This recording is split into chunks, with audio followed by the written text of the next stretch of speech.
Alright, so in this video we get to finally start working on replacing these temporary plastic syringes with a more permanent solution to lock and unlock the front hubs. Now for those who don't know, this vehicle has, I believe they're off of an older Ford Ranger I think, but they are vacuum operated locking hubs. Therefore I don't have to get out of the vehicle to manually lock the hubs. All I have to do is simply use these plastic syringes. You pull this back to about there, you let it go. That creates enough vacuum to lock the hubs, and the reason that there's two of them is this one operates the passenger side tire, this one operates the driver's side tire, so therefore I can lock and unlock them independently. And then to unlock them, all I have to do is pull it back to around right there, and then that unlocks it. So it's been working great. It is a very simple, easy solution to just get this working, but these have only been temporary because they're plastic, because they're not really, you know, I mean, it's been working, but I don't really see them working for much longer because a bunch of dirt's been getting into them. So we need to make the more permanent solution to replace these with, and all we really need to do is just make them out of metal.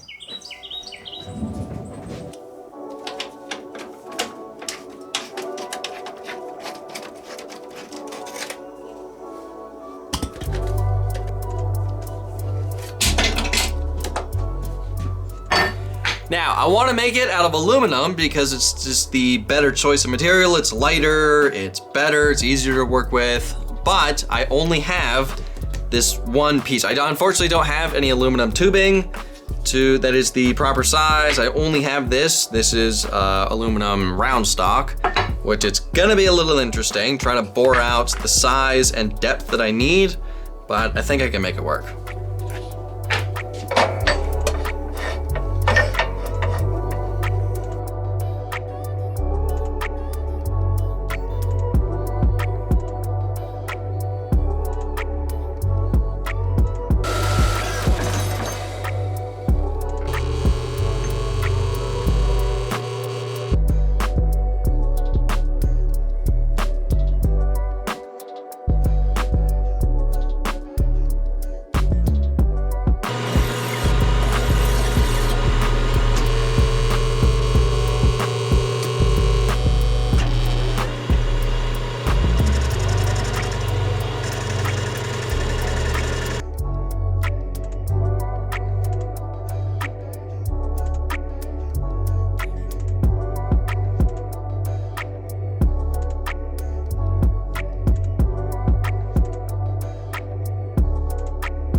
yeah, I really hope that these things work because I'm kind of spending a lot of time making these. Now, I do feel like I should polish the inside of this because, I mean, it feels pretty smooth, but you can still see all the machining lines.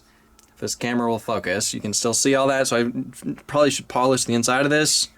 Also, it kind of looks like a really funny looking rocket ship or something.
Alright, so this thing is pretty much done. We just need to mount this in the frame next. Now, I was able to kind of easily figure out a way to differentiate between locking and unlocking with this. Now, remember how the hubs work? Because they are momentary pulsed vacuum locking hubs, they require a different amount of vacuum whether you are locking or unlocking them. So with the syringes, to lock them, you'd have to pull the plunger back to where it says 150, push it forward again. That would create just enough vacuum to lock them.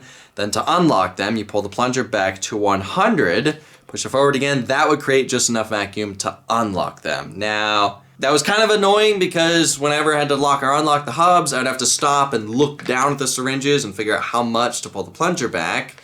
But with this, I'm gonna make it where it's in such a way where because I left these long, and when I mount this in the frame, I'll figure out how long these need to be. I'll cut them to size, use a little bit of this portion, weld it back in place, and have it as like a handle, and I'll make it to where when the handle is in the vertical position, the roll pin perfectly lines up with the slot that we cut out. So therefore, all I have to do is when I want to lock them, I have to have the handle in the vertical orientation, pull it back, the roll pin fits through the slot, push it forward again, that locks it. Then to unlock it, you simply turn it a little bit. Now the roll pin hits the back of the plate, and that is just enough to unlock it. So unlocking versus locking. So that is a simple way that I figured out how to make this setup work. So now, let's weld this into the frame. I'll cut these to size, weld this portion onto here, and then this thing is pretty much done.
So I didn't film it, but I did weld this plate to the frame, so that's good and on there. So now we just need to assemble this all together.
Alright, so the hub lockers are pretty much done. Like I said before, when they are vertical, you pull it all the way back, let it go, push it back in, it locks the hub, then you turn it a little bit. Doesn't really matter which way you turn it, just anywhere. Pull it back again, and it unlocks it. Now, these should work a whole lot better than the plastic syringes. It should be easier to operate, and most importantly, they look a whole lot better. So let's hope they last a good long while, and hopefully we don't have any problems with them. But now, next thing is I want to start working on adding some paneling to the doors, as well as I really want to add some skid plates for the bottom of the seats, because right now there's nothing protecting the bottom of the seats from any rocks or branches. So let's take the seats off, let's add some skid plates underneath the seats, then we can start working on adding the, because it doesn't make sense to have doors when it's wide open right here. So let's add paneling here, paneling for here, and possibly even behind the seats. Probably not going to get all of it done in this video, but at least we can get started.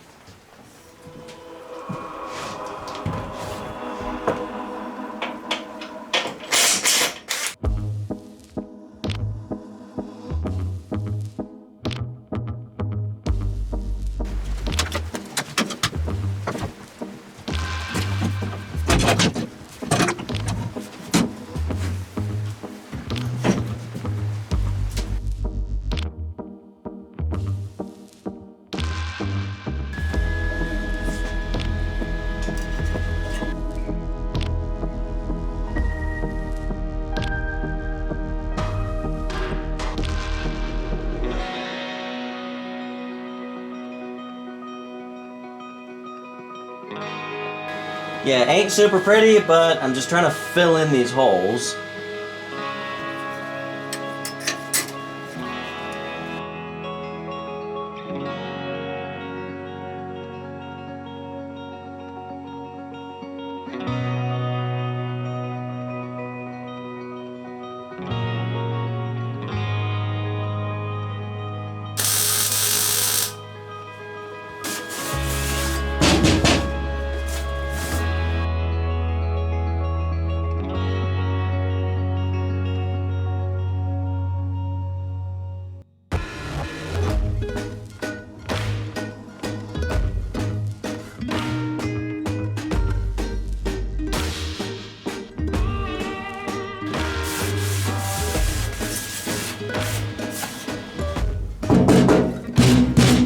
Hopefully that is strong enough to protect the bottom of the seats. Now, I decided to weld in place instead of doing tabs, because the reason I do tabs is so therefore I can take it off and access stuff behind it, but I don't think I need to do that for the seats.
added a bunch of tabs on this one because it is the door.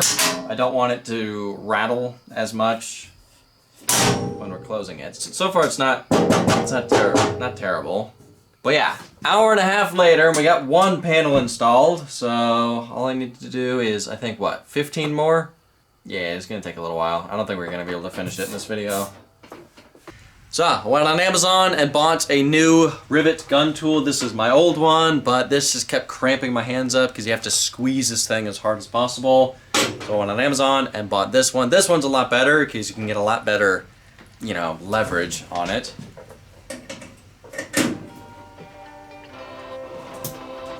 Yeah, rivet nuts are awesome. I love these things.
So, at least all the paneling on this side is done. We still need to do the other side as well as finish the hood, the front portion of this thing, but at least this side's done. I still need to grind off all the oxides on this to make it look more like this. This is the brushed look of this aluminum, so hopefully it'll look slightly better than this once I brush all the oxide off of it and clean it up a little bit, but I don't know. I don't want to say it looks terrible, but when I first saw this, once I finished all the paneling, my first thought was Frankenstein's monster with all the. It looks like a bunch of patches put on this thing, especially with all these and this and everything. So I don't know. Maybe once I paint it, maybe it'll look a little bit better. Now I know a lot of you guys have been saying because I'm calling this the mini trophy truck project. What if I got a fiberglass trophy truck body to put on this thing, or even I could make one myself out of fiberglass, but that has not really been my original plan. This has been my plan of just, you know, adding this aluminum to the side of this thing as a body, like a body, so, because yeah, this is a lot cheaper and a lot easier. Now, I did end up buying that other power steering column from Super ATV. I bought the 400 watt one, hopefully it's strong enough, and we'll install that in the next video of this project, as well as finishing the paneling on that side and the hood and everything. And then after that, this thing is pretty much almost ready for the Windrock trip, which is coming up in about, by the time I'm filming this, about 4 weeks. I'll be there for 4th of July, so yeah, looking forward to that. Looking forward to seeing what this thing can do at Windrock. But I guess for now, I gotta end this video here. Thank y'all for watching. I'll see ya in the next video.